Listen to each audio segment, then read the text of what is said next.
देश भले ही विपदा के दौर से गुजर रहा हो, हजारों घरों में भले ही मातम पसरा हुआ हो, लाखों घरों के लोग अस्पतालों में भर्ती क्यों ना हो, लेकिन बीजेपी सरकार को तो जश्न मनाना है। जी हां, मोदी सरकार इसी महीने मौजूदा मुसीबत के बीच अपने दूसरे कार्यकाल का 1 साल पूरा करने जा रही है। इस मौके पर बीजेपी ने जश्न मनाने का पूरा प्लान तैयार कर लिया है। तो क्या है वो प्लान, देखिए इस रिपोर्ट में।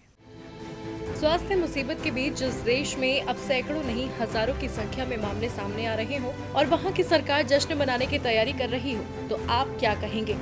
रोजाना सैकड़ों लोग काल के गाल में समा रहे हैं, हजारों मामले सामने आ रहे हैं। भारत सबसे ज्यादा मामलों की लिस्ट में टॉप 10 देशों में शामिल हो गया है। अर्थव्यवस्था की पटरी पर लौटने का फिलहाल कोई रास्ता नहीं दिख रहा और सरकार जश्न मनाने का प्लान बना रही है। जी हाँ, मोदी सरकार के दूसरे कार्यकाल का 1 साल पूरा हो गया है। मौजूदा दौर में कई परिवार पूर्णबंदी में भूखे सोने को मजबूर हैं।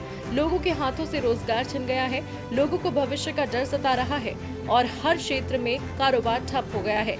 लेकिन सरकार इन सब बातों को दरकिनार करने में लगी है। सरकार को तो जश्न मनाना है।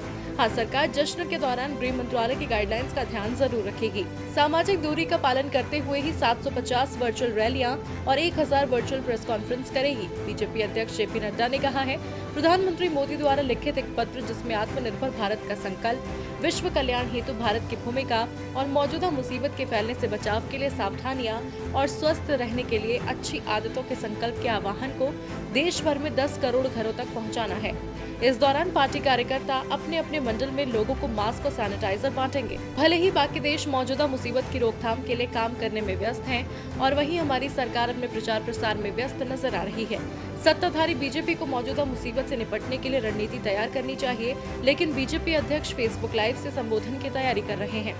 खैर, उम्मीद तो यही करेंगे कि सरकार प्रचार प्रसार से ज्यादा देश को मौजूदा विपदा से बाहर निकालने पर ज्यादा फोकस करेगी, तभी देश का भला होगा और जनता सरकार को सिर आंखों पर बिठाएगी।